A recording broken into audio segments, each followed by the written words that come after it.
stations. Clear the air lanes. Clear all air lanes for the big broadcast.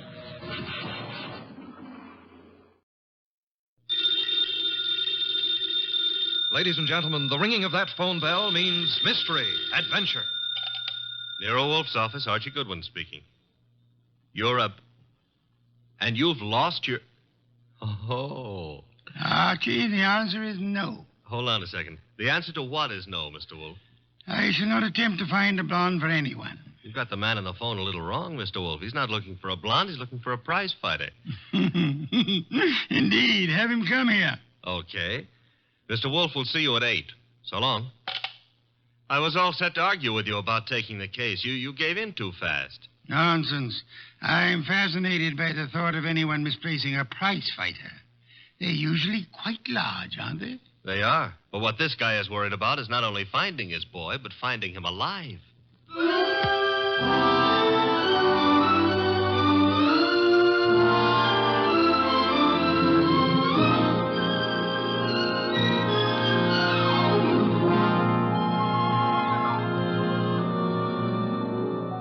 Ladies and gentlemen, it's the bulkiest, balkiest, smartest, and most unpredictable detective in the world. That chair-born genius, Nero Wolfe. Created by Rex Stout and brought to you in a new series of adventures over this NBC network in the person of Mr. Sidney Greenstreet.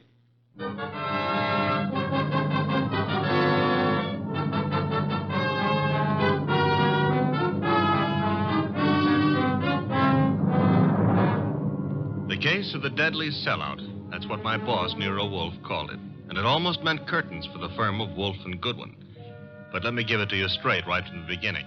Although you ought to know that it wasn't until it was all over that I knew the very beginning of it myself. It all started in the New York flat of one Brock Rainey. Yes? The name is Jerry Fay. I'm supposed to know you? Being a very good friend of Pepe Gatto's, it's time you got to know me. May I come in? Sure. You've got a problem, Miss Fay? Pepe took a fall at the garden last night against a coffee and bum named Eubanks, right? As far as I know, Sister, Gatto met his match. Please, Mr. Rainey, do me a favor. Skip the sausage meat. It happens I saw the $1,200 you counted out to him to take a quick dive in the first. You did? How else would I know? Okay, then here's my wrist. Slap it, Miss Fay. I'm a bad bull. Now, look, who's kidding who? I don't care if Pepe makes himself a few deals on the side. I should worry whether he gives those meat eaters on the benches a run for their ducats. What's it to me? If you're not worried, Sugar Plum, then neither am I. Also, I'm a very busy man. Not too busy to pay off, I hope. Pay off? To who? To me. For what? For keeping it to myself that you collected $5,000 from the Eubanks crowd for getting Pepe to take that dive. Certain people might not like to hear it. Miss Fay. Yeah? Drop dead. I don't think we understand each other. Which is just as well. Now get out of here. There's something Go, else. bimbo. Okay, Mr. Rainey. Have it your way. I'll go find someone with a more sympathetic ear. Someone like Lawson. Arnold F. Lawson. So long. Wait. Where does Lawson come into this? You asking is stalling. Lawson dropped a sizable piece of change on last night's two-step. No. Close the door, Jerry. Oh, yeah. $25,000 to be exact. That's a lot of corn to lose because a cheap fight manager arranges a frame. At least Arnold Lawson might think so. Sit down. Who's tired? Look, Mr. Rainey, it goes very simply and only one way. Lawson at yet knows from nothing except that your boy Gatto lost the fight. He may suspect, but he don't know. And he really don't have to know. Glad to hear you say that. And I'll be glad to see the shade of 3,000 long green banknotes. How much? You heard me, $3,000. Get out. Okay, I'm going. To the next phone and call Lawson. Look, Jerry, give me time, huh? I haven't got that kind of dough right now. Tell it to Lawson. When he gets through with you, you won't need any kind of dough. You know, I've got Gatto set for a go with Mellish, the title contender. Gatto can take him. Please believe me, he's going to take him. So? So after what happened in the Eubanks fight, the odds on Gatto will be like a war debt. We can clean up. Listen, we can make Heel, I wouldn't trust you from 11:59 to midnight. Get it up. Now. I'll give you 6 hours. After that, Lawson. So long.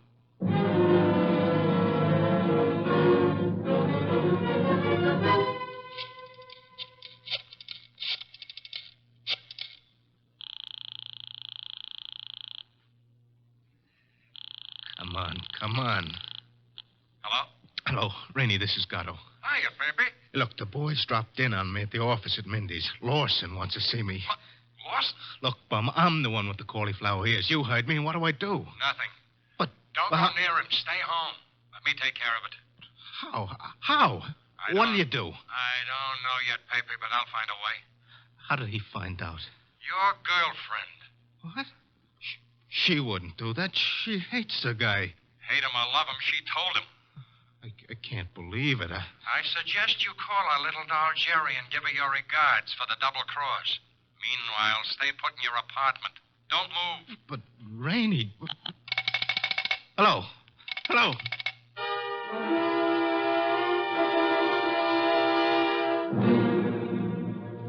275, 319, 3... Archie. What on earth are you mumbling about? The high cost of blonde. Indeed. Oh, you can say that again. I have no intention of doing so. Okay, be smug. But there must have been a time even in your life when knickknacks from Tiffany figured on the budget. Phooey. Not to mention steak dinners and champagne. Or what did you feed your girls? Peppermint lozenges? Nonsense. Nonsense? They preferred lime. Oh, I'm dying, and he laughs. Mr. Wolfe? Yes? I have decided that you are giving me a raise. Archie, this is not a period in which unilateral decisions are wise. So I'll be a dope and get a raise, huh? As for your future mental attainments, you may be right. As for a raise... You want to drive me to gambling? Like betting on fights or going... Okay, it's the doorbell, and I'm answering it. The name's Rainey. You're Goodwin? I'm Goodwin. Come in. Is Wolfe in? Mr. Wolfe is always in. Unlike prize fighters, I guess. Come on. Thank you. Mr. Wolfe, this is Mr. Rainey, the man who lost his prize fighter. How do you do, sir? I'm not doing so good. Mr. Wolfe, you got to help me. That will depend. On what? The fee? I digress. Your problem is what, Mr. Rainey? Mr. Wolfe, I manage a fighter named Gatto. Maybe you've heard of him. I have not. However, that is of little significance. You are having difficulty with this Mr. Gatto? I'm not having difficulty with him. I can't find him. Maybe you better let me give you the whole picture, huh? Very well. Well, Gatto is an up-and-coming boy, Mr. Wolfe. He had a little upset last week with a guy named Eubanks. But everybody knows in spite of that, Gatto's heading for the big time. I think he'll prove that when he goes against Mellish. Mr. Mellish being another pugilist, huh? That's right, Mr. Wolfe. Now, Pepe, that's Gatto. Pepe was due at the Turf Club this afternoon to meet the opposition management and go over the setup. He was due, but he didn't show. I waited all afternoon, and then I started the phone calls and taxis. The results? No results. I combed every joint I ever knew him to buy a beer in, and the score was 0. Matter of fact, nobody's even seen him for 4 days. You would have tried the gymnasiums, naturally? I did. Does this pugilist have a home? Yeah, 206A Rathburn Street. A penthouse on the roof. He was not at home during all this time? It's where I tried first. Was empty as a bank on Saturday afternoon. I see. And you want me to find him for you? If Pepe blows this fight, Mr. Wolfe, it'll ruin his career. And the preservation of his career is worth a good deal to you? I got a check for $2,000 right here. Archie? I'll get it. $2,000. Very well, Mr. Rainey. I shall take immediate steps. I got a cab waiting outside. We can get started right away. We? Phew. I shall remain here. But how do you expect to... Archie. Yes, Mr. Wolfe. You will leave with Mr. Rainey. I need information. You might try the Rathburn Street penthouse to start with. But I've already been there. With all due apologies, Mr. Rainey, suppose you restrict your activities to pugilists. Archie is a trained observer. You are not. Archie, you will pick up whatever you can at Gatto's apartment. I especially suggest a careful check on his wardrobe. Wardrobe? If his clothes are missing, Mr. Rainey, it would indicate that he left voluntarily and deliberately, for whatever reasons he may have had. If they are not, Archie, you will phone me from the apartment after your investigation is over. Okay. I shall, in the meantime, devote some thought to the subject. Huh? For $2,000, all you're going to do is devote some thought? Mr. Rainey, if I were not a modest man, I would point out to you that you're getting quite a a bargain.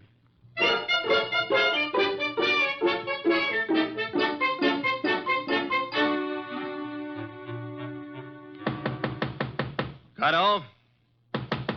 Gatto? He's not here. I told you that. I was up here before. He left the door unlocked? I had a key. Guess I forgot to lock up after I left. Now, let's look around. Bathroom? Yeah. Empty. It's a nice penthouse. Is that a closet? Yeah. What do you think? He's playing hide and seek? Try it. Okay. Anything in there? Nothing I'm looking for. What's that you found? A hat. Well, let's see. A lady's hat. Yeah, smart and expensive. Label reads a Madame Yetta original. That bunch of lace and feathers cost somebody a fast $50. Yeah, probably one of his girls left it behind. And maybe she'll call for it. Come on, we'll take a gander out on the roof. I took a gander out there. It's bare as a bone. What have we got over there by the chimney? Where? Over there. Just an old awning. Got blown down in the storm last month. Be right with you. What are you doing? Looking under it. Oh, brother. You found him. Yeah, we found him, chum. A little late. 2 holes in his dorsal development and dead as a clay pigeon. Yeah. Well, what have you got to say? Well, now at least the bookies will cancel all bets. We both save our dough. Yeah. I got a phone, Mr. Wolfe.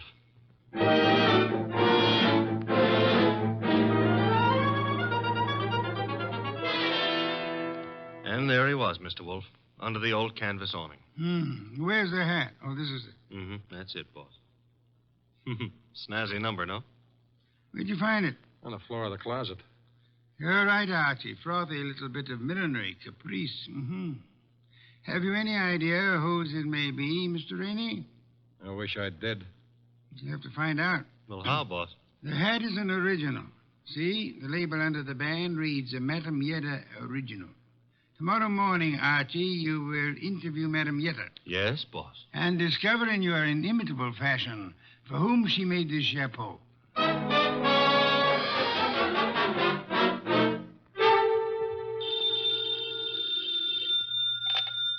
Hello? Archie again, Mr. Wolfe. Per your instructions, I have just talked to Madame Yetta. What did you learn? Madame Yetta tells me she made that hat for a Mrs. Lawson, Who is Mrs. Lawson? wife of an ex-beer hustler who's in the chips and puts on airs. Lives in a penthouse of the Bradford Arms. I was just about to hop a cab and go up there, boss. Good. Keep this up, Archie. And through sheer practice, you may yet develop a full-blown intelligence. Well, I'm trying, Mr. Wolfe.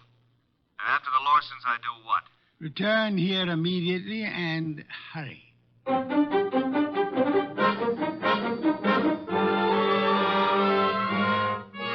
How do you do, Mr. Lawson? Oh, Mr. Goodwin. My secretary tells me you're a detective. My boss might argue with you on that, Mr. Lawson. Your boss? It happens I work for Nero Wolfe. I see. And you wish to see me about... About this hat. Hat? Oh, I see, yeah. Well, Mr. Goodwin, please believe me, I never wear hats like that. Would your wife be likely to say the same? My wife?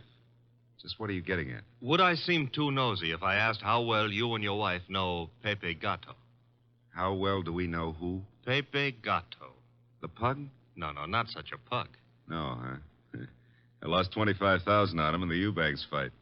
If you ask me, he laid down like a dog. And did you talk it over with him? Talk it over with him. Never seen the man in my life. Not even at the fight? No, I placed the bet over the telephone. I'd scarcely have anything to do with a character like Gatto, Mr. Goodwin. You surely won't from here on out, Mr. Lawson. What do you mean? Gatto is dead. You don't say. He was murdered last night. Murdered? And what would you say, Mr. Lawson, if I told you that this hat is your wife's and that it was found in a closet in Gatto's apartment? Now, wait a minute. Let me get this straight. Are you implying... Not implying. Facts are sticking out. What time was this dumb brute done away with? Oh, I'd set it at somewhere between 5 and 7 p.m. last night. Well, you said it very conveniently. Thanks. Why?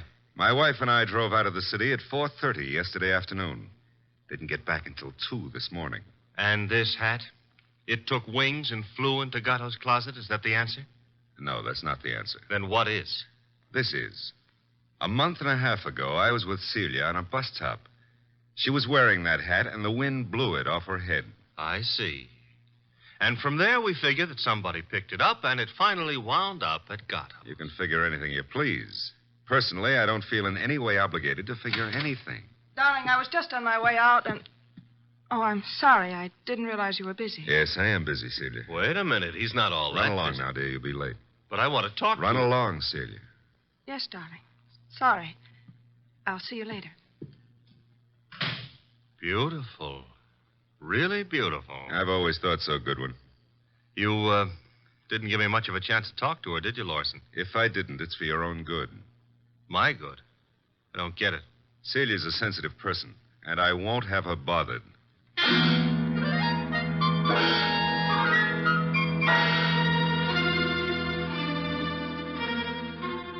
And do you mean to tell me you let him scare you? Let him scare me. Say, will you stop being so fearless with my life? The guy said don't bother my wife, so I didn't bother his wife. It was that simple. Apparently his wife is not blonde.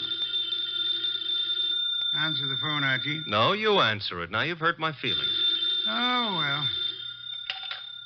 Hello? I want to speak to Mr. Nero Wolfe. Mr. Wolfe speaking. Oh? Is it true that you're interested in the Gatto murder? Who are you, and how do you know he's been murdered? The second question is none of your business. And as for the first, call me Jerry. Jerry. How do you do, Jerry? Jerry. Where do you call? Would you like to come to an auction? An auction? You know, going, gone, to the highest bidder.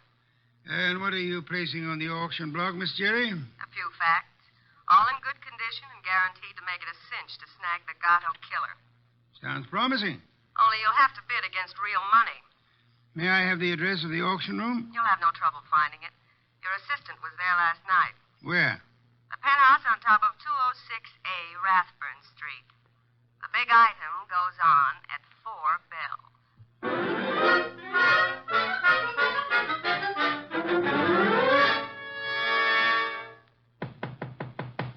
Yeah? Who is it? Man named Wolfe sent me. Just a sec. You're Jerry, huh? I was expecting the man named Wolfe. Unfortunately for me, honey, when he's expected, I usually show up. Come on in. You? See, I'm the legs of the combination. He's the brains. It makes a nice division of labor. I see. You came in plenty of time. On the nose is our custom. Where are the rest of the bidders? Any second now. Mm-hmm. How many besides me are coming? One. Small auction. But big action.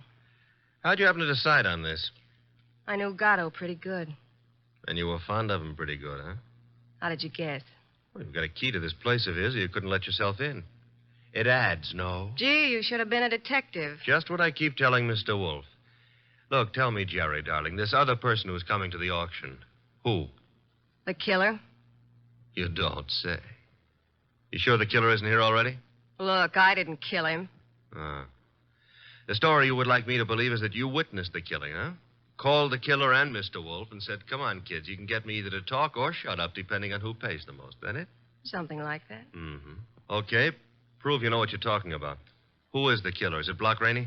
Should also have your head examined, pretty boy. I talk for dough and only for dough.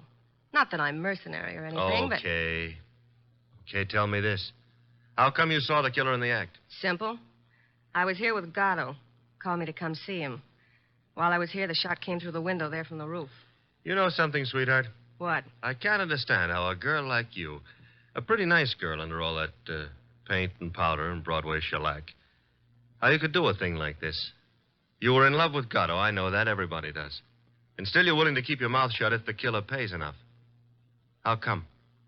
What's the matter, honey? Did I hit a tender spot? I don't think you understand. Sure, I was in love with the goof. Then along comes this other dame. She's rich and beautiful, and she has everything to give him. Ooh, do I know her? Of course you do. She's... Jerry. Oh. Jerry.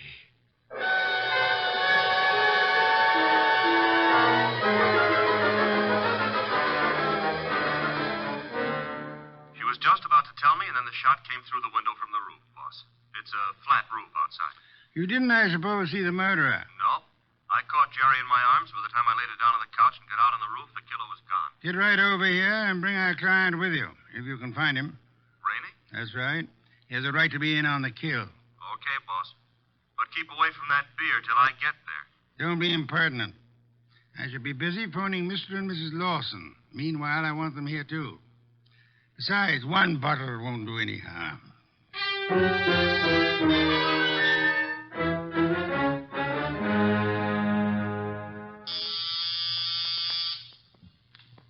There they are. Let them in, Archie. You remain seated, Mr. Rainey. Okay, Mr. Wolfe. Well, come in, Mr. Lawson. Come in. Mr. Wolfe here? He's here. Nice of you to come. Anything to help the law.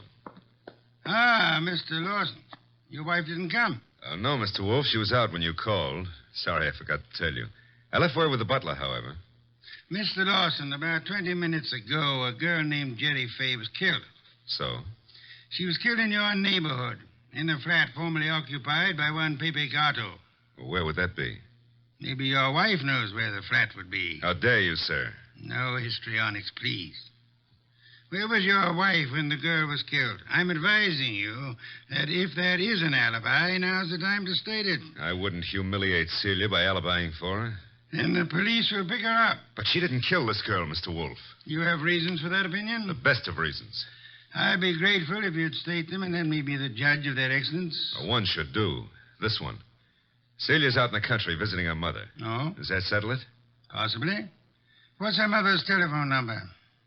Why, Merely a routine check. Well, can't you take my word? I'll take her mother's number. Well, Mr. Lawson? I'm sorry. I hoped you'd buy this story. What do you mean? The mother's been dead for 10 years. I see. Well, I don't. What's the idea? It's known as marital devotion, Archie. I suppose you realize, Mr. Lawson, that in shielding your wife, you're aiding and abetting a murderess? I haven't stopped to realize anything. When Goodwin brought me that hat, I didn't know what to say. Oh, you pitched me a curve then, too. Well, I suppose you might call it that, but... And she didn't lose the chapeau off a bus top. No, but you've got to understand. Celia's the dearest thing in life to me. Yeah, so's a lady rattlesnake to its husband. I suggest it is time for you to be objective in this matter, Mr. Lawson. What do you want to know? Tell us where she can be found. I have no idea. When is she expected to return home? Never. Oh? You see, we had an argument. I doubt that I'll ever see her again. Then we're quite on our own, Archie. To do what? To make a journey to Gatto's apartment. Gatto's apartment? She probably has a key to that popular abode. But she wouldn't go there, boss. On the contrary, I am of the opinion that that's just where she would go. Give me my hat.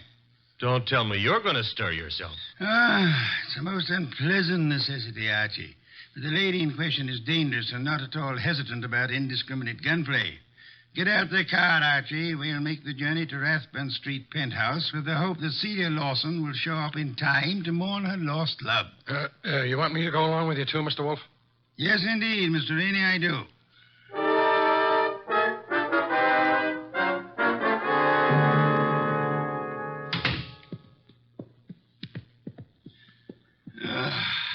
I trust this chair will hold me. Should. Biggest chair in the house. Mr. Wolfe. Yes, Mr. Rainey? Mr. Wolfe, am I to understand that the way you have it figured is that Mrs. Lawson killed Gatto, and then to keep the girl from pinning the crime on her, she killed her, too? What's the matter, Mr. Rainey? Don't you think the theory holds water? Well, yes. I mean, of course it does. Thank you. On the other hand, there is room for doubt. I'm glad to hear you say that, Mr. Wolfe. Would you mind explaining? I'll explain, Mr. Lawson. Mr. Goodwin was in this room when Jerry Fay was killed. Right, Archie? Right, boss. He ran as quickly as he could out onto the roof, but your wife was nowhere in evidence. What difference does that make? A good deal, I'd say. Wouldn't you, Archie? Yes, a detail like that would give a jury room for doubt. Oh, don't be a fool. How so, Rainey? Well, I was about to agree with Rainey. I mean on sheer logic. I'm afraid I miss your point, Mr. Lawson. Well, what if Goodwin didn't see her? That proves nothing. She fired the shots, and then she ran down the fire escape. What fire escape? The one a few feet beyond the chimney. Mr. Lawson. Yes? Who told you there was a fire escape there?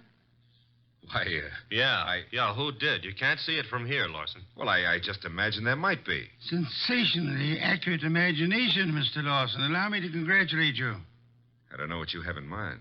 You have in mind to see your wife convicted of the murder of Pepe Gato, and so punish them both for having dared to fall in love. I love Celia. I worship her. Yes, that's what you expected me to believe, hoping, meanwhile, that a hat would convict her. You worshipped her until she became fascinated by a young savage animal known as Pepe Gato. No. At that point, the worship shifted into reverse, and you went green with hate. Hate that drove you to climb that fire escape that you know so much about and shoot him in the back. You're dreaming. Jerry Fay saw you in the act, and when she was about to divulge your identity to Archie, you killed her too, meaning to hang her murder on your wife along with the other killing. That's a lie. Mr. Lawson, I didn't bring you here to apprehend your wife. There's really no reason why she should come here.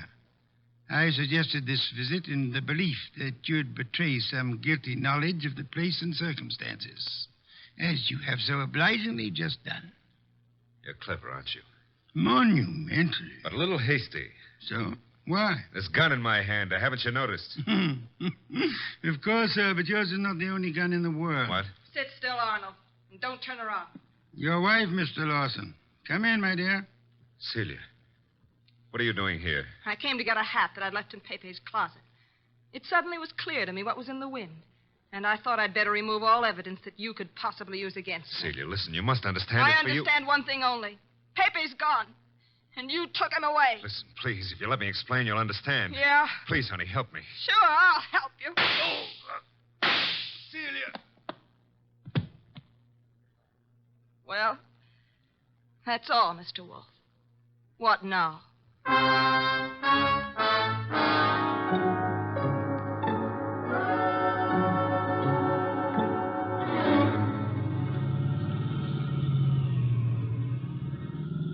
Archie, why is it when you drive it always gets so crowded outside? Will it go tough on her, boss? Why not? She killed a man in cold blood.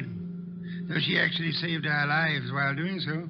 I hope that helps her at the trial. I hope so, Archie. After all, if she hadn't done what she did, what would have happened to the lobster bisque? What lobster bisque? The lobster bisque that Fritz is making for dinner. Hurry, Archie. It really can't be appreciated unless it's eaten hot.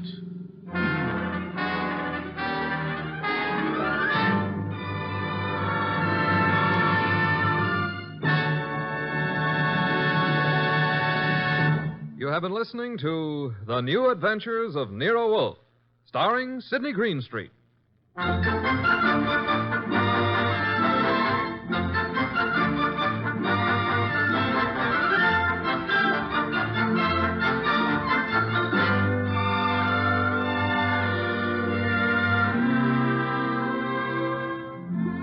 Tonight's transcribed story was based on the characters created by Rex Stout. This is an Edwin Fadiman program, produced and directed by J. Donald Wilson. In the cast were Larry Dobkin as Archie Goodwin, and Ann Diamond, Charlotte Lawrence, Gerald Moore, Don Diamond, and Eddie Fields. Next week at this same time, Nero Wolfe and Archie will bring you The Case of the Killer Card. Don Stanley speaking. 3 chimes mean good times on NBC. Saturday night is date night, and NBC has a lively lineup of music and fun to help your courting along.